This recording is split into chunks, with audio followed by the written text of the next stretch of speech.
Hello, everyone, and welcome to Economy of Trust show. Today, my guest is Irene Roth. This lady is about to start a project in Ukraine that will create over 500 jobs. Her business will provide insulation for over 3 million square meters of very much needed rebuilding of Ukraine. Please enjoy the show. This lady is brilliant. It's a pleasure to work with her for me. And please support our show, enjoy the show, share our show. Talk soon. Irina, welcome to Economy of Trust show. Great to see you. Welcome. Thank you. I'm happy to be here. Thank you. And Irina, we're going to spend most of our show talking about Ukraine today and what we can do for Ukraine. But first, we'd like always for our guests to introduce yourself as an expert in what you do and why is it important to Ukraine? That's my first question. Okay. Actually, who am I? I'm a scientist in polymer chemistry, but with more than 25 years of experience in plastics and chemicals distribution. And our vendors are global leaders in plastics and chemicals. And one of the territories we have been serving for all these years is Ukraine. So this is our major point. This is the market. So let's talk about now. Let's go right into it, and we're going to talk about specifically about your project, which is fascinating, and I'm hoping I'll be involved in a part of it. But more importantly, why what you do is critical to Ukraine now, during the war, and obviously after the war. So actually, our project starting under the auspices of Rebuilding Ukraine Agency, Correct. Which I'm a proud member of. Yes. And the major idea of this project is to build the facility of the manufacturing of polyurethane insulation. So what brought us to this? Now, first of all, we have a deep knowledge of polyurethanes because it's the product we supply for many years. Knowing it, we understand that this is the best materials which will be needed in Ukraine. Because looking at the state of current situation, demolition and destruction during the war, and the first thing which country will need to do is to rebuild. But build according to absolutely new and modern European standards. For that, so you need really right materials, because a lot of materials are existing in the market, but polyurethanes, with them, buildings last longer, they need less maintenance because of durability of material. The insulation panels are very light, but very strong. They're resistant and very easy to install. Third one, this insulation can retain energy properties for as long as your building exists. So all of this, and taking into account the good insulation will ask for less air conditioning, brought us to the this is we can talk about potentially towards this is not only energy efficiency in terms of sustainability. Oh, absolutely. Right, but it also energy independence, because we're going to be requiring less energy to heat a home or heat or a business. 100%. This is what you need. Exactly. So let's talk about, before we get to your project, obviously this is a very big market. One of the reasons what I do promote around the world is Ukraine today can escape 30 years of mismanagement, as I call it, with the technologies of 21st century. So what you do is a technology of 21st century, correct? Yes, absolutely. It's first of all, it's a modern technology for the plant we're building. It's state-of-the-art plant will be.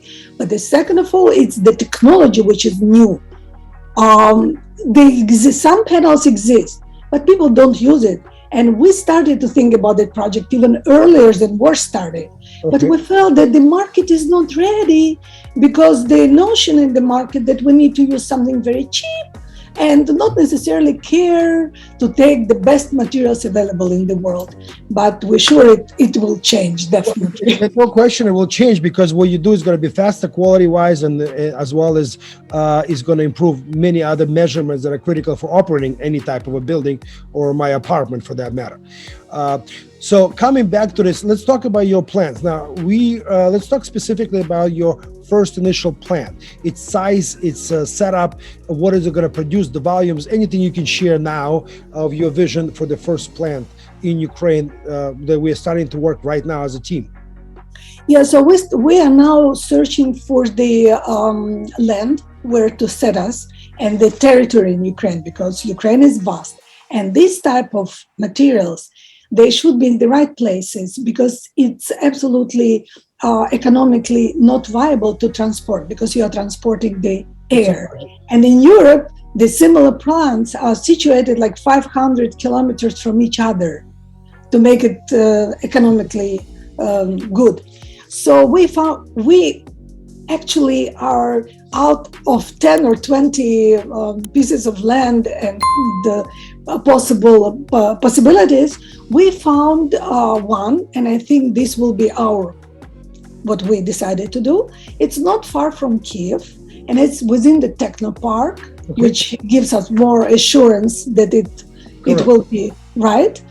And it will be several buildings there, because we are planning to put two lines. One line producing the flexible face insulation, Mhm. which is very good for outdoor, indoor floors, roof. And we will be doing also metal sandwich panels, which today exist, but the market needs much more. Flexible doesn't exist in the market yet. So we are planning to produce at the beginning about 3 million square meters. Wow. Yeah, it's not a little.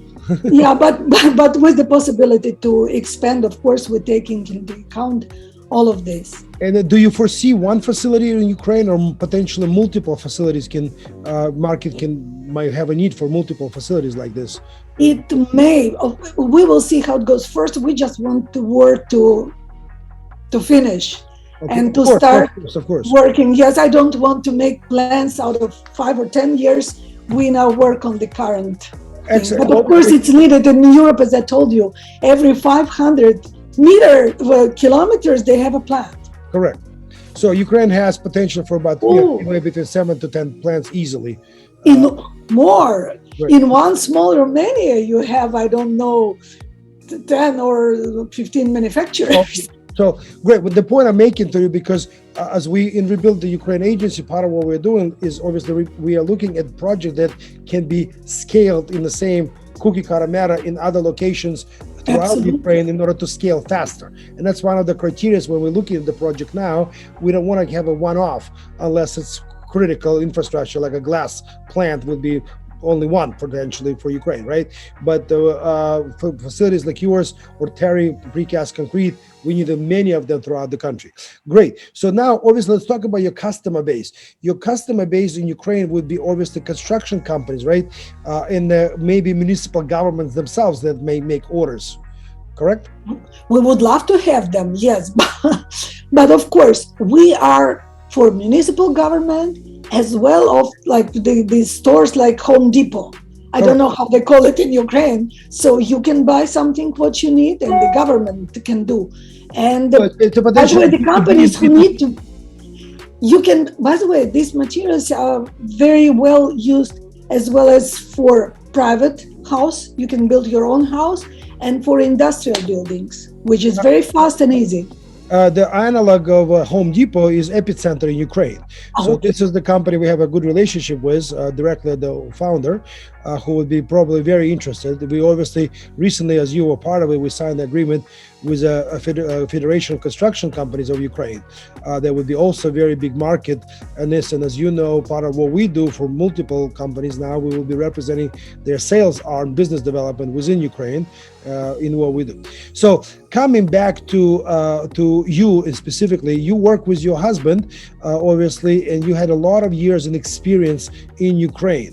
And please give an advice right now. Why now is so critical for foreign companies outside of Ukraine, American, European included, to look at Ukraine now and start making investment of their time and expertise in particular? Yes, we've been in Ukraine since 1996, have a long experience, good and not very good. Yes. Country is not easy, Right. as you know, but we're still there and we care about Ukraine. Now it's a moment of really opening the vast possibilities for everything because country needs everything and everything should be modern. They need new technologies. They need transparency.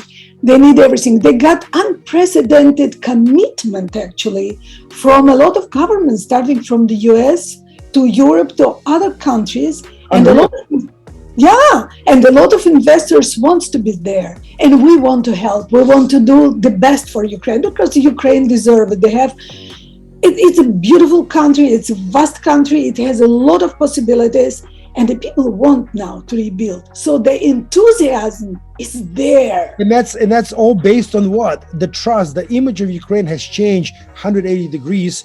And what's fascinating to me, I believe the image of Ukraine is now the country's biggest asset, and it must be protected at all costs.